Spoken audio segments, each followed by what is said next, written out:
Growing vegetables outdoors is almost unthinkable in Iceland. But that's exactly what Hildur Arnardóttir and her family are doing here at temperatures of 8 degrees Celsius in August. There's a potato, Mom! A huge potato! Look, Mom! It's not huge, it's really small, but cute. If people grow, so can vegetables. Wow! Iceland wants to reduce its reliance on vegetables from mainland Europe. The island's volcanic hot springs are helping to achieve this. In Tómas Ponzi's greenhouse, tomatoes are grown that are every bit as good as Italian tomatoes. Can Icelanders defy the cold climate? It means so much to me to see the tomatoes grow, to work with plants and nature. It's so rewarding to see the quality of the tomatoes.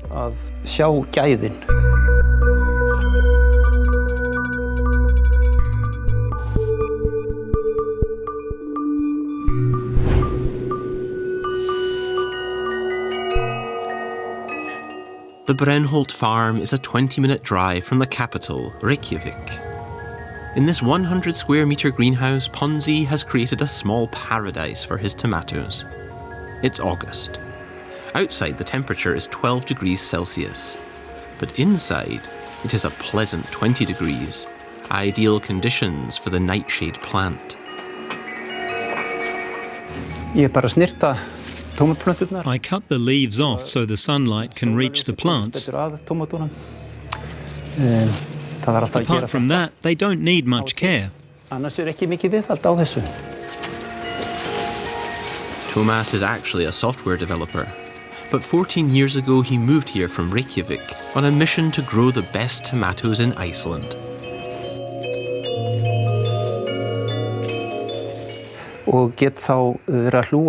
Here I can take care of the earth. Today, more than ever, it's important that we help nature be part of the cycle that makes up our lives.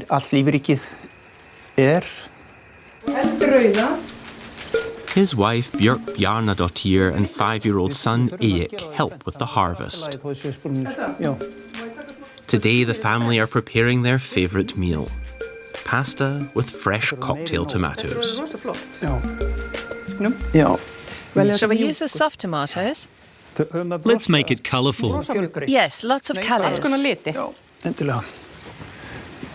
It's a real rainbow of flavours, a taste explosion on your tongue. And such a surprise when you first try it. After that, you look forward to them coming back every year. Tómas now grows over 30 different varieties of tomatoes.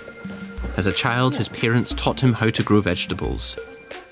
After his parents died, he decided to return to his roots and moved back to the farm to rediscover the flavours of his childhood. He became a part-time tomato farmer.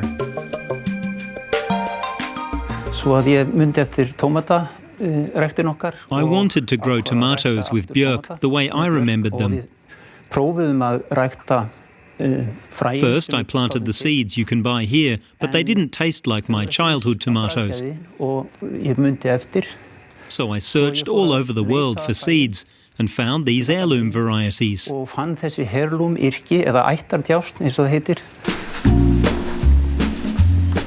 from May to November, they'll be making the most of the harvest. Fresh vegetables from their own greenhouse, a luxury for many Icelanders. But for Tómas and his wife, they're much-loved staples of everyday life. Do we need that much garlic? It really is the best feeling in the world to prepare a meal like this using ingredients that we grow ourselves. We're always so proud when we use something from the garden that we've grown ourselves. This dish contains garlic, tomatoes, lettuce and basil from our garden. Icelanders are increasingly turning to domestically produced vegetables. Almost 70% of the tomatoes they consume are grown in Iceland. For cucumbers, it's practically 100%. This has reduced the country's dependency on vegetable imports from Spain or the Netherlands. Tómas's grandparents were from Italy. Perhaps that's where he gets his love of ripe tomatoes and Mediterranean cuisine. This salad tastes as good as the best Italian tomato salad, doesn't it, Björk? Incredibly good. Yes, and maybe even better than my Italian ancestors' ones. Probably. The climate in Iceland is cold and unpredictable. How can anyone grow vegetables there at all? The answer is found bubbling beneath the surface. This little red house is not far from Tómas's farm. Boiling hot water is pumped from a borehole here to his greenhouse.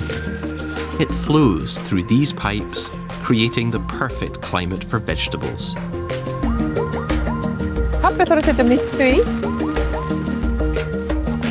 It's actually always colder outside than in the greenhouse. That's why Tómas and Björk appreciate a small campfire even in summer. For Tómas, geothermal energy is the gift of nature that makes vegetable cultivation in Iceland possible. We weren't rich, but we had our own food. Today I benefit from what I learned as a child. We had neither electricity nor a telephone. For a long time, geothermal energy was the only luxury we had. Hot water is an incredible gift that we should use sustainably, without wasting resources. Today, 90% of Icelandic households are connected to district heating networks. The large power plants distribute geothermal energy not only to the households, but also to vegetable greenhouses. Most of these are located in the southwest, not far from the geothermally active areas. The Agricultural University in Hveragerði is researching the diverse potential of geothermal energy. This is where the world's northernmost banana plantation is located. Tropical fruits have been grown here for 70 years. Elias Óskarsson uses these heating pipes to create tropical conditions in the experimental greenhouse.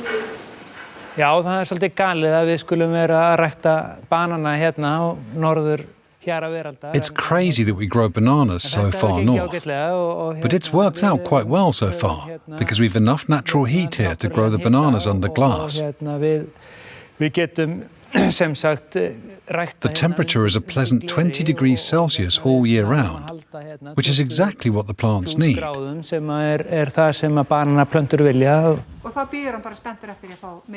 His colleague Guðrúður Helgadóttir is an agricultural researcher and heads the horticulture program. She shows students how bananas and other tropical fruits can thrive in Iceland.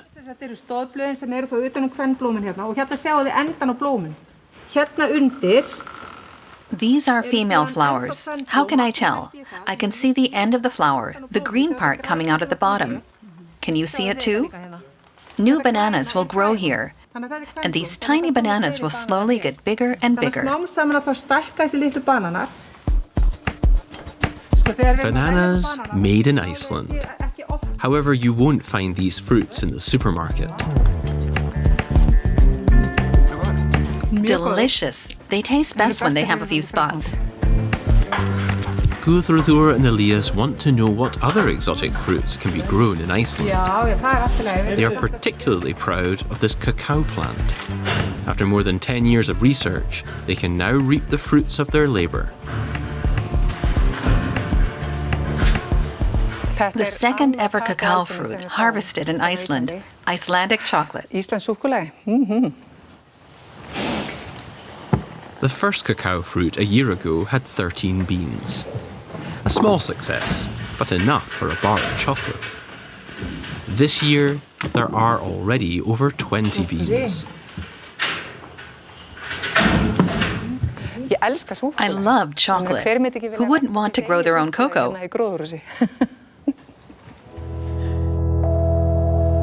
The Westfjords, a remote peninsula in the northwest of Iceland, is Hildur Arnardóttir's home.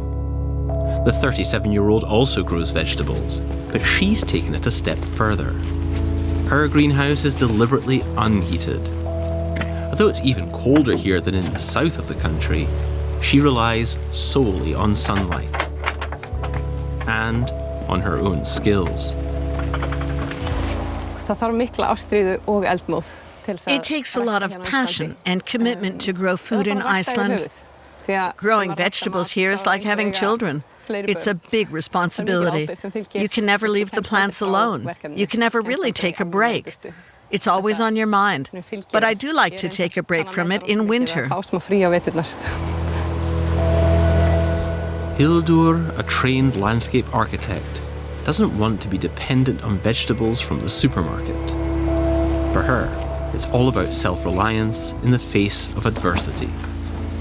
Because here in the Westfields, there is no access to geothermal energy. It's a waste of energy to heat a greenhouse that loses heat so quickly. And it takes a lot of energy to heat a greenhouse, protect it from frost, and keep it warm when it's below freezing outside. Besides, it's nice to live with the plants, in tune with the seasons. Even if she could, she wouldn't use geothermal energy. For Hildur, it's a matter of sustainability. She protects her plants from the cold with sheep's wool. Using such methods, Hildur manages to grow beetroot, pumpkin, and zucchini. Many people are surprised by all the vegetables that can be grown in a cold greenhouse. I didn't talk about it much before. I just did it. Hildur lives in Ísafjörður, a small town with 3,000 inhabitants. But every year during the summer months, she moves a few hundred meters away with her partner and 4 children to the slope of a fjord, to a dome house that is both a home and a greenhouse. I'll start with that. You can remove the leaves, too. I'll do that. I'll wash them. Processing the fresh harvest. Every child is allowed to help. It is important to Hildur that her children understand how they can grow their own vegetables in Iceland and have a healthy diet without geothermal energy. How many basil leaves? How many would you like to use? I don't want to take all the leaves off the plant. My children understand the value of the food we grow ourselves. And it's more exciting to eat something that you've helped to grow, where you've planted the seeds yourself and harvested them with Mom. It's just great. Since they were little, the children have tried so many different vegetables.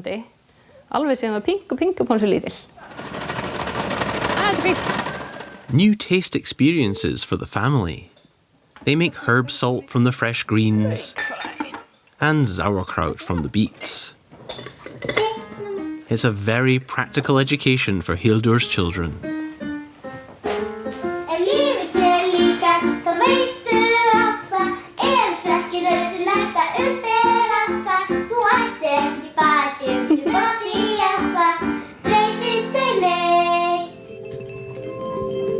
As for Tómas Ponzi, he never planned it, but now people come from all over to sample his tomatoes. He's not in it for big business. He's more interested in giving his visitors a fresh perspective. Some people tell me there's no going back. After this experience, they can't eat supermarket tomatoes anymore. I've ruined it for them. But it's a good thing when people become more discerning and question the vegetable industry.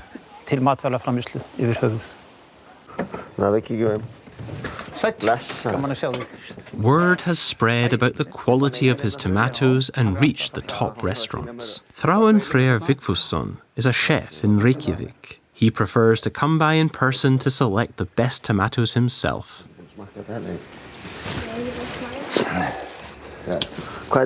This is the Russian variety Yusupovsky. Look at these. What do you think of these? Do you want to take them? Yes, sure. Otherwise, I'll just eat them myself. Do you want some? Yes, I'll take them for the broth. Much of what Thráinn knows about tomatoes today, he first learned from Tómas. Try it and see if you like it.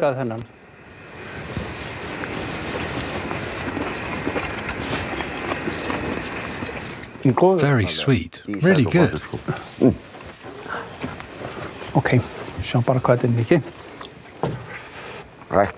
The cultivation, the sweetness, ripeness and texture, everything about it is unique. You can't find anything like it in Iceland, and I haven't found it anywhere else. His restaurant, Oaks, is located in the centre of Reykjavik. In the open kitchen, Thráinn prepares the dishes in front of his guests. Here, Tómas's tomatoes are turned into gourmet meals. I like to use tomatoes that are perfectly ripe. These were picked this morning, and I'm serving them 6 hours later.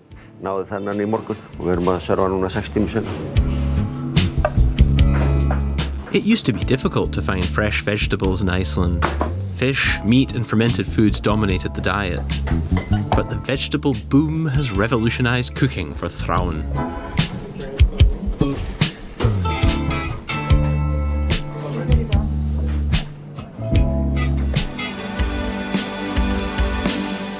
Back in the Westfjords, Hildur has big plans and wants to turn her dome house into an orchard with apple and pear trees right outside her front door, protected by the greenhouse dome.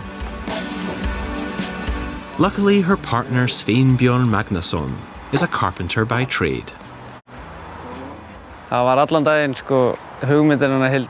It was always Hildur's idea to move here. My first thought when I saw the house was all the work we had ahead of us. But Hildur said, it's no problem, just part of the character of the house. And then it turned into an ongoing project every summer. It was always Hildur's vision, and I just decided to listen to my wife.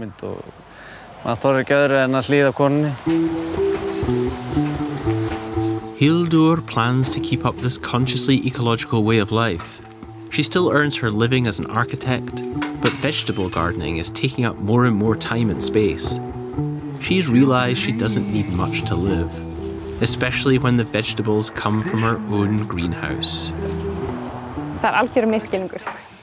It's a complete misunderstanding that a sustainable lifestyle limits your quality of life.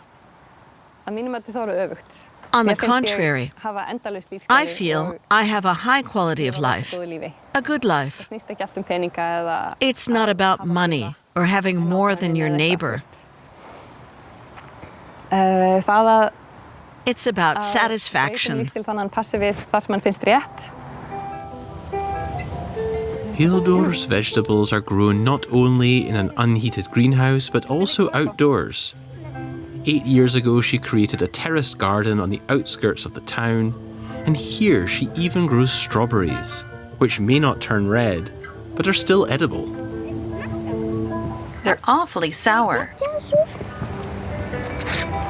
Yummy! They still taste good. But summer has not been kind to Hildur this year.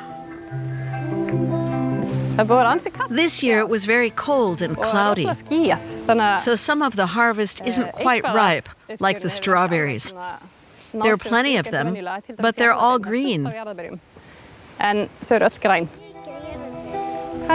Despite the cold, Hildur can still harvest some vegetables.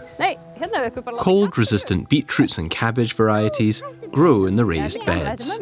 For Hildur, outdoor farming in Iceland is a return to the simple, good life.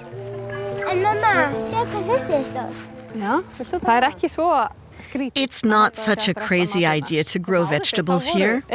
In the olden days, there were vegetable gardens everywhere. People grew kale, beetroots, and potatoes on their plots. Somehow this knowledge got lost, and people assumed that growing vegetables was impossible or too difficult. But in reality, people have been growing vegetables here since the Viking settlements.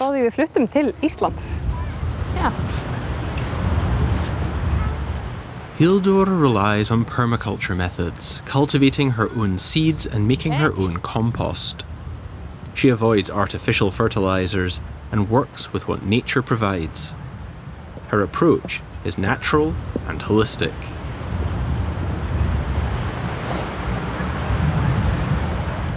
Permaculture is a tool and a philosophy that can change your life. And it's turned mine pretty much upside down. Hildur's enthusiasm is infectious.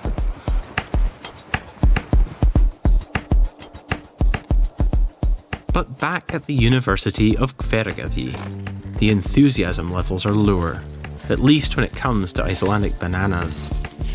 Although banana trees do grow in the heated greenhouse, the experiment has failed.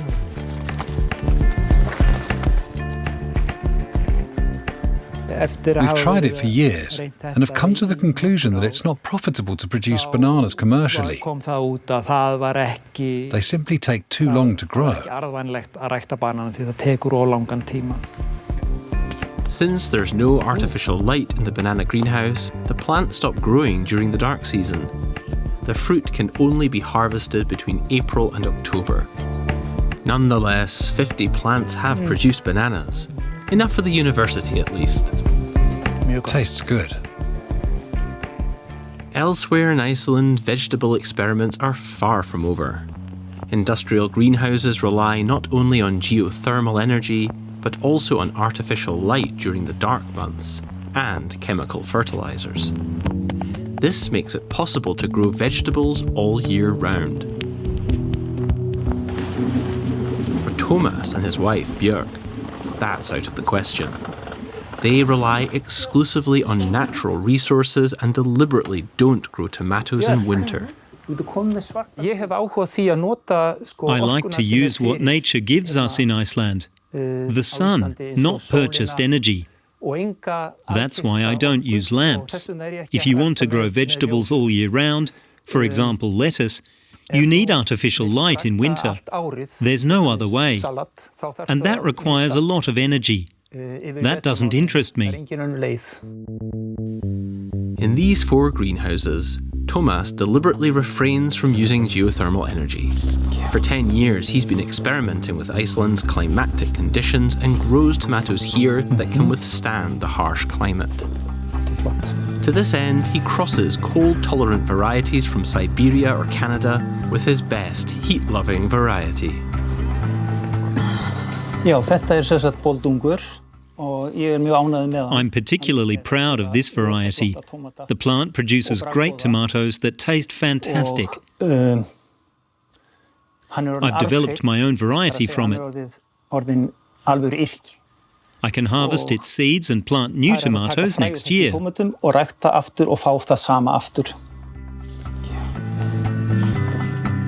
Tómas's vision is for all Icelanders to be in a position to grow their own vegetables using simple methods. He cultivates the seeds of his hardy varieties and sells them to future vegetable farmers.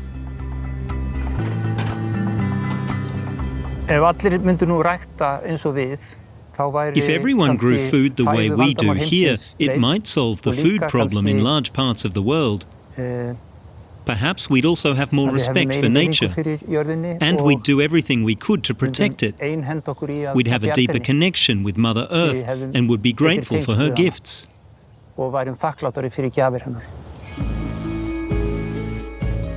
In her terrace garden, Hildur is organising a workshop for young gardeners and like-minded people. It's important to her that she doesn't just produce for herself, but also opens her garden to the community so that they can garden and harvest vegetables together. I have some bags there.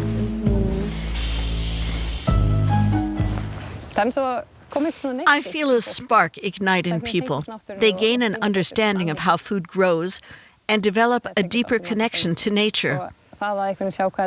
Seeing how this moves people motivates me every time. sharing knowledge and learning ways of preparing the local produce. That's what it's all about here. They've harvested potatoes, root vegetables, lots of cabbage and lettuce, and fresh herbs. Hildur dreams of Iceland becoming a self-sufficient nation, at least when it comes to vegetables.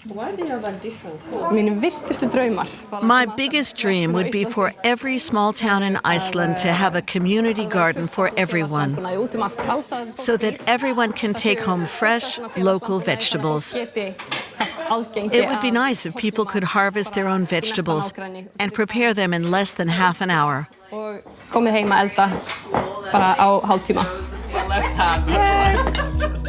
Thanks to such passionate determination and sustainable innovation, Iceland's vegetable revolution is already underway.